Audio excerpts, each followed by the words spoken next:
Betap dibalikin. Betap, terus tas Hermes, tas LV dibalikin. Bagi gua aja, nggak usah dibalikin mah. Kabar terbaru datang dari kasus penjarahan rumah Ahmad Sahroni. Polres Metro Jakarta Utara memfasilitasi pengembalian 32 barang berharga milik Sahroni yang sempat dijarah, termasuk 1 bandel surat sertifikat tanah.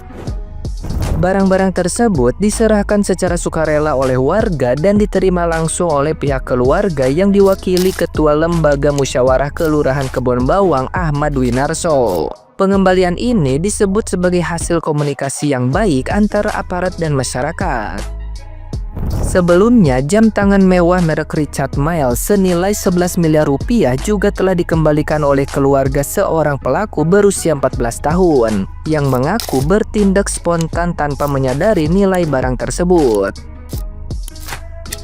Meski barang berangsur kembali, publik tetap memberikan reaksi beragam. Banyak netizen yang budiman mempertanyakan keaslian peristiwa ini dan menduga adanya unsur settingan. Mereka menyoroti kejanggalan soal siapa sebenarnya yang melakukan penjarahan serta mengapa pengembalian barang terkesan terkoordinasi. Ada yang menilai kejadian ini seperti gimmick. Bahkan muncul komentar sarkastis mengenai barang lain yang belum kembali. Perdebatan di ruang publik pun semakin ramai, memperlihatkan rasa curiga masyarakat terhadap kejanggalan kasus ini. Nah, gimana nih menurut netizen yang terhormat? Silahkan berkomentar ya. Gercep banget ya dilihat-lihat, giliran pejabat ngelapor cepat banget ke responnya. Sedangkan masyarakat yang membuat laporan itu tidak pernah ditanggapi. Bahkan kebanyakan oknum meminta uang agar diproses. Gua di sini bukan sekedar bersuara aja ya. Gua pribadi pernah mengalami. Membuat surat kehilangan saja itu memakai uang pelicin. Ini menurut pengalaman gua aja ya. Kalau pengalaman kalian gimana guys? Tulis di komentar. Wah, itu kenapa jamnya si Roni dibalikin? Kata gua mah ngapain dibalikin? Aduh, gila. Tapi bagus sih ada orang tuanya si Ade itu ya dibalikin ya. Ini abis jam tangan apalagi nih yang dibalikin? Betap dibalikin. Betap, terus tas Hermes, tas LV dibalikin. Bagi gua aja, nggak usah dibalikin mah. Udahlah masalah jam ya kan. Lagian tuh ya kata gua mah, mental anak orang dirusak, datanya di-share, curang banget, gak boleh gitu. Udah keluarin duit bayar buzzer ya udah sih. Mending bayar gua biar gua diem sebentar. Besok gua lanjut. Gua mah gitu orangnya. Jam tangan RM seharga 11,8 miliar milik Sahroni dikembalikan ibu penjara. Ya jelas lah itu bukan hak ibu, itu kan hak saya. Kalau ibu tanya saya siapa? Saya Ahmad Sorono. Saya kakaknya Ahmad Sahroni, tolong kembalikan jam adik saya ke saya. Nanti akan saya kembalikan ke adik saya. Udah bu, itu jam kasih aja ke saya, nggak apa-apa. Bukan hak ibu. Nanti kita lihat itu hak saya atau bukan. Nanti saya cobain dulu di pergelangan tangan saya. Kalau cocok berarti hak saya. Kalau nggak cocok berarti flat shoes nggak ada hak. Tapi ini sebuah ironi ya. Kalau rakyat ngambil sesuatu milik pejabat itu disebut penjarahan. Tapi kalau pejabat ngambil sesuatu milik rakyat disebut kebijakan cuak. Ahmad Sahroni akhirnya lapor polisi guys mengenai penjarahan yang terjadi di rumahnya beberapa hari yang lalu.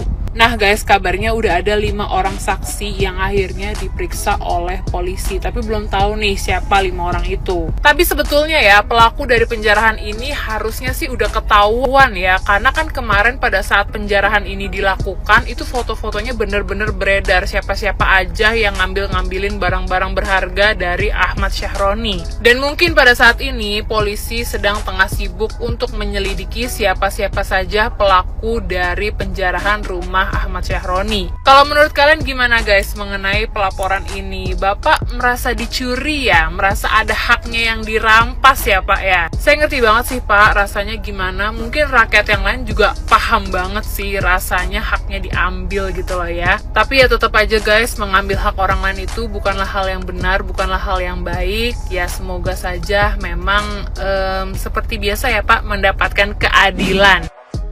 Demo kemarin itu settingan. Tahu nggak kenapa? Sini. Gue cerita opini gue. gitu ya. Pertama nih, kita ngomong dari segi jarahan gitu kan. Kalian pernah kebayang gak sih dari 3 orang itu, misalnya Eko Patrio, dari Ahmad Syaroni, sama ada yang satu lagi Uya Kuya gitu kan.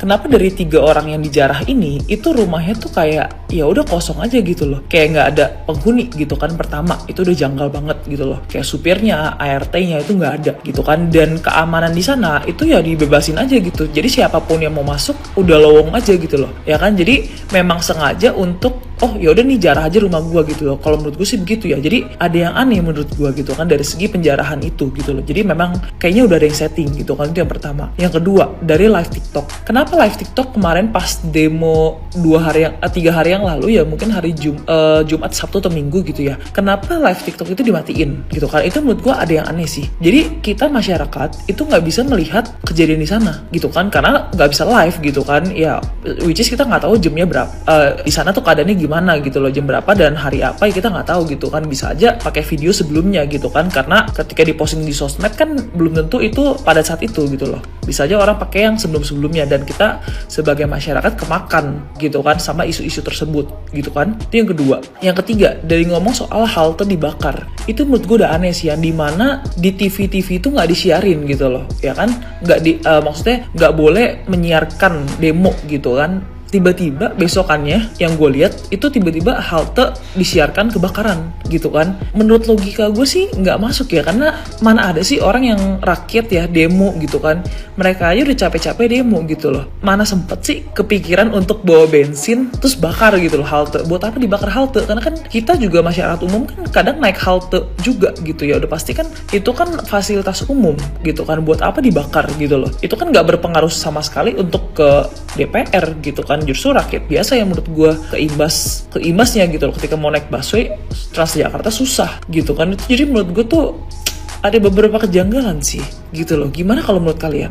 Komen di bawah ini. Gue harus nyinya pada nyadar gak sih anggota-anggota dewan yang rumahnya dijarah adalah anggota-anggota dewan yang memang dari sananya adalah sudah kaya, yang sudah punya harta, yang udah punya nama. Mostly ya yang dijarah nih ya gue lihat. Tapi kan banyak juga gue nggak bilang semuanya, tapi banyak juga anggota dewan yang bukan siapa-siapa. Terus mereka menjadi siapa-siapa dan menjadi apa-apa karena mereka menjadi anggota dewan. Sedangkan yang udah kaya dari sananya biar mereka dengan segala konfliknya ya, kok malah dijarah?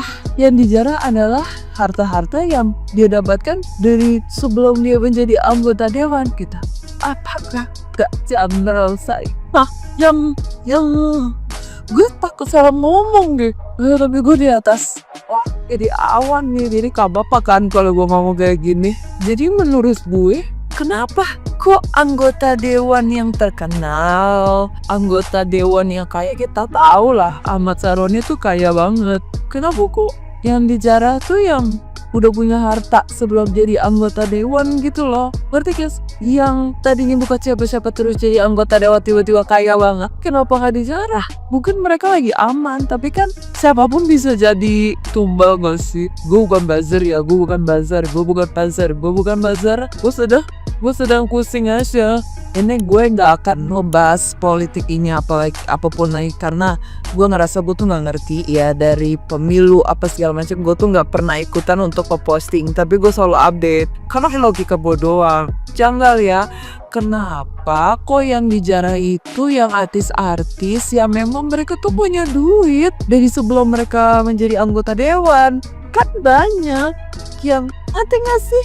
Gue harus ngomong frontal apa gimana sih? Apa?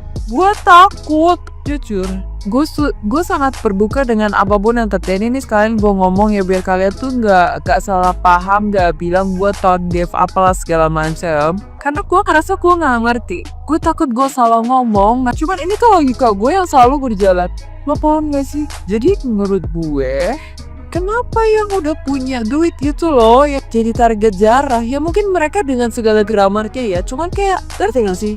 Yang bermasalah tuh banyak banget anggota dewan di Indonesia, dan yang mereka tuh emang politikus dari awal. Nah ini kan ada yang pelawak lah, ada apa yang kayak mereka tuh bukan kaya dari ya, ngerti gak sih lo?